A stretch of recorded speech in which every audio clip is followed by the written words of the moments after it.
Hey, podcast family. Welcome to another episode of Motherhood in Black and White. My name is Kaanji. I'm Tara. And we are popping into this episode to discuss something that has been in the news for the last few weeks that has really had Tara and I talking offline. And so we said, listen, we should let others into the conversation. Let's not waste this good talk. Let's not. Let's get behind the microphones and let's bring this conversation to our listening family. And let's talk about this new book and some of the conversation around it.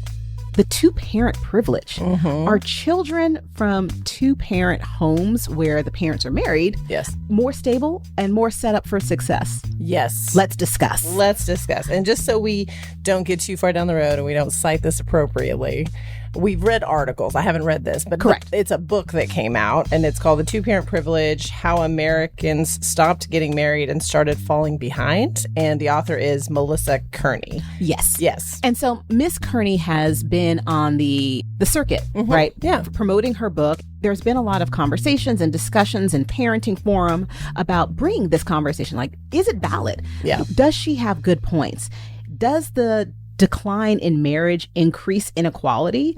Does the decline in marriage increase instability with children? And are children from two-parent households where there's a married couple at the helm, are they more inherently successful or set up for success? So I know Tara has some big feelings, huge feelings on this issue. So tell me, Tara, like, again, we haven't read the book. Right. Been a little busy with life. Correct. Yes. New jobs and teenage children. Yes. And of course, traveling to all the concerts. Right. But when you first heard about the book and you were reading some of the articles around it, tell me kind of what you think, Tara, and how your first reaction was. My first reaction is every article I've read seems to not just be about having two parents in the home, which I could feel a little bit more on board with, but specifically a married couple. In the wording of traditional married couple comes up a lot. And I start to question it. I'm like, well, there are a lot of families that have two parents in the home that doesn't look like a traditional married relationship. And there's some she specifically gets into, especially like needing a father or, it just feels very pointed toward a very specific community that people tend to put down and push away. And I don't know that it is very inclusive of all the different types of families that we see in today's world. Right. The traditional two-parent family with a traditional marriage, traditional values where there are roles that are assigned to a mother and a father. Yes. So actually, let's break this down a bit because I think there are two areas that we can kind of talk about. One, does it need to be a two-parent family with traditional marriage? And we'll talk about traditional marriage and why that's not inclusive and why both you and I kind of disagree with that. Yep. Let's take a step back, though. Let's talk about the two-parent privilege. Yep. What are your thoughts? Do you think that children from a two-parent household, children where there are two parents in the household, are naturally set up for success and will be more successful than those who come from either a one-parent household or no parent household? I think that success comes from a lot of different factors. And so I don't know if I would use the word two parent or two adults in the home leads to more success. I would say that having more adults in the home does create some privilege around more time, more energy, more income, some diverse thoughts, as opposed to just hearing from one person all the time. Right. I do think that there's privilege there. I hate to just immediately attack that to automatic more success, although I'm sure it does trend that direction just due to some of that privilege. Yeah. Does that make sense? Absolutely. Okay. And I like the way that you said more adults in the house. Correct. So when I first heard about this book about the two-parent privilege, I personally felt attacked. Right. Because I'm like, that's not me. That was not my upbringing or my childhood, right? I grew up a child of a single parent.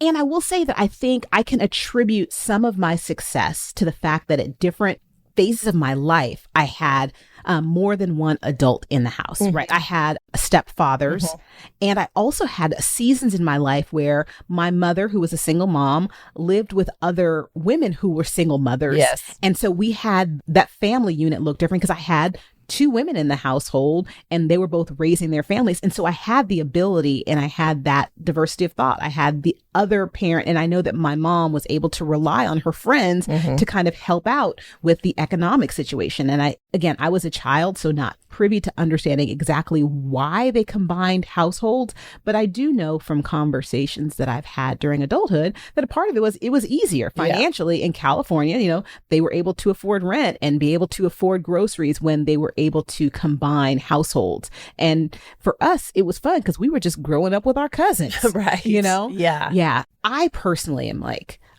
I don't see that necessarily not having the traditional or two-parent household negatively impacted me. But also is that because of who I am? Right. Right. That's the nuance part of it. Yeah. I'm like, because I'm similar. I grew up, my parents were divorced in early childhood. And while I had adults in the house, there wasn't a lot of support, right? So in and out, I had support, but I had aunts that like picked me up and took me places and made sure I got to have different experiences. And I had teachers that showed up for me and made sure I was supported and provided some of that background. So again, I don't know, man, it's hard. There's just nuance to it. And so I don't doubt that there is data that supports something that says these kids all grew up with single and they're like lower on the line. I'd like to see the line. Like, even if they're just less successful, but still successful, like, does that, you know what I mean? Like the data, it's tough. There's nuance. Yeah. And there's so many factors that are going to weigh into and contribute to a child's success. And again, what are we using to define success? That's a great question. If we look at it, and both of us grew up not of two-parent households and with support from other adults and places in our lives, right? What is interesting and where we can kind of weigh into this conversation is both of us have sons that are being raised in two-parent homes that are the result of traditional marriage families. True. And so in this part, when I look at how I'm parenting, there are some things that I see in his upbringing are different. And I would argue maybe a little bit better than what I had. And what that might look like is there is that economic stability that comes from a two-parent home. Yeah. There is the ability for the things that I can teach him, that I'm able to teach him, and then also the things that his father can teach him, that his father can show him. And is that a privilege? Absolutely. But if a child is growing up in a two-parent home that doesn't look like that, or a two-adult home that doesn't look like that, that's not a penalty. Right. So I don't think that we should say privilege versus penalty. It just looks different. Correct. You know what I mean? And I don't want any child or any person that's on this journey to think that there's something that may be less than or different or worse by the way they're doing this journey. Yeah. You know, one of the articles I read about this specifically, she says something, the author says something to that effect, like that her intention is not blaming or shaming. It's just to show the data and speak to what is the top of the chain or whatever. It's just such a sensitive subject. It is so hard to not feel like, because I know single parents out there that are killing themselves to make sure their kids have everything other kids have. And I feel sensitive to any indication that no matter how hard they go or how hard they try, their kids are always going to be behind. I just can't stand for that. Yeah. And you just said to make sure they have what other kids have. Yeah. I really think that we need to get away from this. And I don't know if it's an Americanized way of viewing the world, that success, it is tied to financial success or career success, right? And it's hard to say that when you sit in it. But we used to live in this very similar community till you left me. But we never gonna let that go. I'm never, listen, just like Rose and Jack, I'm never going to let go. But she said that, and then like 2 seconds later, let go. Just to be clear. Just to be very clear. We digress. We digress all the time with movie references. Shout out to the Titanic reference. I was going to keep going down the Titanic road, but I'm going to stop. Coming back. I'm going to come back here. But in the area we live in North Texas, it's somewhat affluent. And what I kind of have to caution myself about is I see these kids that are growing up in economic privilege. And it is a far cry from how I grew up, right? Same. borderline poverty, kind of like my entire upbringing. But I see what my son is experiencing and the kids around him that have the things and think that the way to success is by getting the things.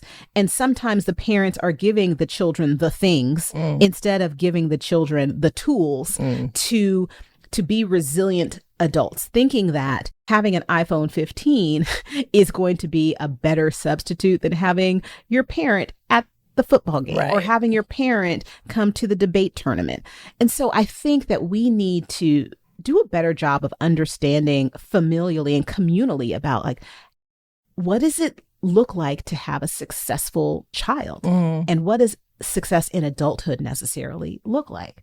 Well, and you and I have had that conversation before, but I think you and I both buck against the traditional views of success, you know, watching us both in our careers and our journeys, trying to be more aligned with our passions as opposed to aligned with our bank account, right? I think we both have made those kind of decisions. And personally with Gage, I have, you know, had to adjust my views of success because I did grow up in that thought process of like, and I think you might agree, I think you maybe got it worse than I did.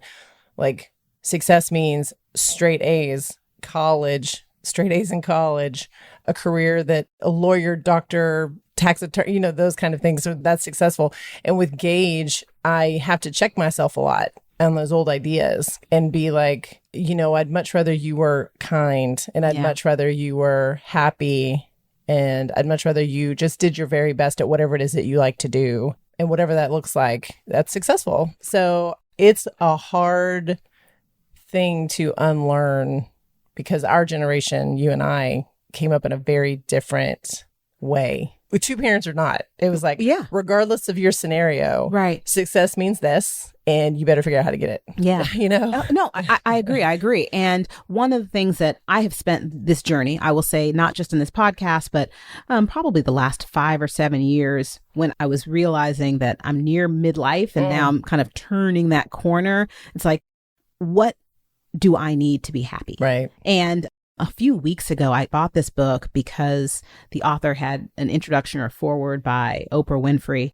The book was titled Build the Life You Want, The Art and Science of Getting Happier. And just like Melissa Kearney in her book, The Two-Parent Privilege, tries to use data. Like this is data-informed decisions about why the two-parent privilege exists and why marriage. So the book about the art and science of getting happier, it's talking about like what it is that we can do to attain happierness, right? Not happiness. Yeah. Like happiness isn't the goal. Yeah. It's how you can just be happier in the things that you're doing. That's interesting. Yeah. And so I was really dialing in here because I was thinking like, okay, Kaanji, if we think about what 1985 Kaanji wanted to be, right? Like what, when we were asking ourselves, when we were playing with our easy bake ovens, like what we wanted to have when we grew up, what we wanted to be, what was going to make us happy when we grew up.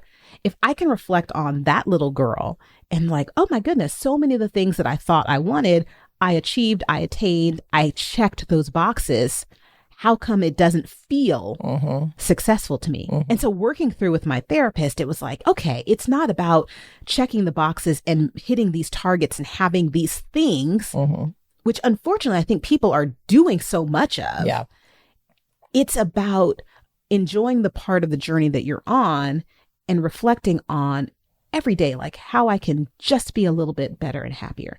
And how do we not tie that to financial status? Yeah. Or comparing it, the comparison to others. Correct. You know, bringing it back to the book we were discussing originally, I haven't looked at the numbers, but when I look at the data points mentioned in some of the articles, they do seem very tied to financial success, whether or not those children also get married, tied to, there's some data around incarceration and trouble with the law, which here or there. And then there's some data around whether they have kids and then college. And I'm like, okay, well, if those are the things we're tying to success, those aren't the only things, right? And so I do think that this all starts from a place of we made a decision a really long time ago of what it looks like, and we're still trying to force this 2-parent white picket fence success story on everybody. Right. I'm like, that's just not the story. The husband and the wife. That's not the story. Like the Cleavers. Yeah. 2.5 kids. Never worked for me. No, never. Well, and I think that that's a point that's not touched on in the book or even in a lot of the conversations. So when you talk about the 2-parent privilege, what we also don't talk about are other privileges that we really need to focus on when we think about how we are raising kids and whether or not that's going to shape their future or shape a success. Because it's not just about the 2 parents. It's also about the dimensions of folks' identity and how those are reflected or supported in society, right? Yeah. We talk the 2-parent privilege. We also need to talk about the wealth privilege that is in many ways attributed to the gender privilege, right? We also talk about ethnic privilege and again, the privilege of traditional marriage. The fact that those individuals that are in a traditional husband-wife marriage are given more access and are given more support in general in society. Does that necessarily create a privilege? Right. The fact that we as a society are going to allow or permit certain things of and give benefits to people who come from that traditional marriage and traditional marriage model, whereas other people that aren't there, you know, you might have to then live in secrecy or in silence or fighting for those rights, and what that does to a human every single day to feel like you were constantly in a struggle for survival because of your identity. And then the people in your household, how it makes them feel. That's part of the thing that gets left out of the data, which is if there is a discrepancy in where these kids fall on some trending line, that it probably has less to do with whether or not they have a mom and a dad married in their home, and much more to do with the discrepancies and inequality of people who are not in that traditional family structure and what they're fighting with every day. Right. And it has nothing to do with if they have 2 parents that are married in the home. It has everything to do with the economic discrepancies and healthcare discrepancies and property tax and school district discrepancies, educational resources. Yes, absolutely. Yeah. And I think that what we need to do and where I hope we land is in a place where we focus on creating policies to address those inequalities that you were just talking about, rather than trying to kind of push people into this box by saying, oh, this is the way it worked 50 years ago with the Cleavers, so this is the way it needs to work now, rather than saying, these are things that aren't working. And this is the reality of the world that we live in. What can we do to address these inequalities? Rather than saying, oh, well, you know, it's better for people that are this way, so more people should do it this way, right? Stop trying to push people into the box. Let's let people realize that we are all living in this world where there are inequalities, and we need to focus on what we can do to make it so that the children that are in this society can all have equal opportunities to be successful and thrive, whatever that looks like. Yeah, I was thinking when what was running through my mind as you were laying that out, which is beautiful, it's just like, instead of trying to dangle a carrot to get people to where you want them and then helping them, like, let's meet them where they are and let's support them where they are. It starts to make me really angry. Oh, well, we can't have that happen. So we don't want to make Tara angry. So what we need to do is think about things that make Tara happier.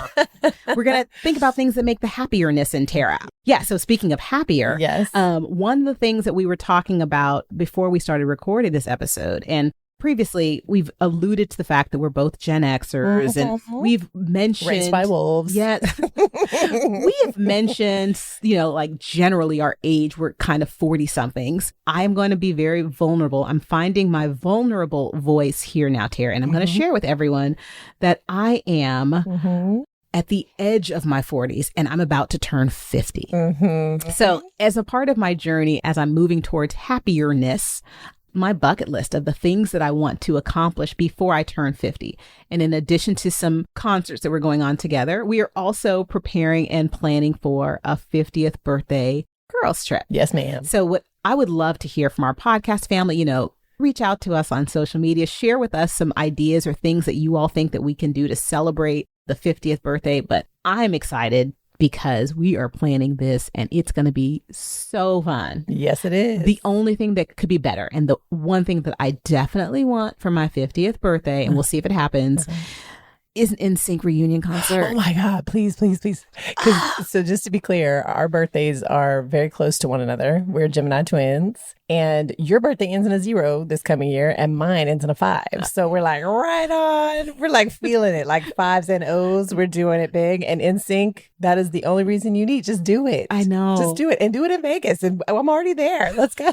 Like it needs to be in Vegas. You will fly. I will go wherever I need to go. Wherever. Right. The limit does not exist. That's the concert privilege. That's right. It is a concert privilege. It's something that we have. But again, we digress all the time. But what I wanted to say is, before we wrap up the episode, I hope that we are able to, as a society, have these conversations where we're not leaning into just the data, but we're really taking time to listen to the real world experiences of people. Because what happens often is when we lean into the data, we discount the human condition and the human experience. Families aren't about numbers. Children aren't about statistics. It's about the flexibility of listening and learning and really understanding that there is no one size fits all for a family. It's about making space for every family to exist and to be seen. And unfortunately, sometimes what happens is when we create conversations or we create conditions where we elevate one type of family as a model, those that don't look that way, the children that don't come from families that emulate that, they shrink. And I don't ever want that to happen. I want every child, I want every family to be as big and bold as they can possibly be. I can't say anything outside of that. That's beautiful. I will, before we wrap, I do want to point out that Kaanji not only was vulnerable today, but she said, as she was discussing with her therapist, and I'm so proud. I think that's the first time you've ever said that on the podcast. And I say it all the time. I'm so proud. You've grown on me. You've grown on me. And this is why we keep you around. I love it. Yeah. And again, for me, it's what I need, and it helps. Good. It really does help. So thank you for that. And again, thank you for just always using your vulnerable voice. I've learned so much from you. My younger and wiser friend. Same. Obi-Wan. Yeah. And we'll see about that. But thank you, podcast family, for tuning in for another episode of Motherhood in Black and White. Tara and I will be back soon with another episode as we continue these conversations. Don't forget to subscribe and follow us on all of the listening platforms, and reach out if you just want to say hey. You all have our Instagram handles in the show notes. With that being said, we are going to sign off this episode. Be good to yourself, be good to your families and your friends, and take good care, podcast family.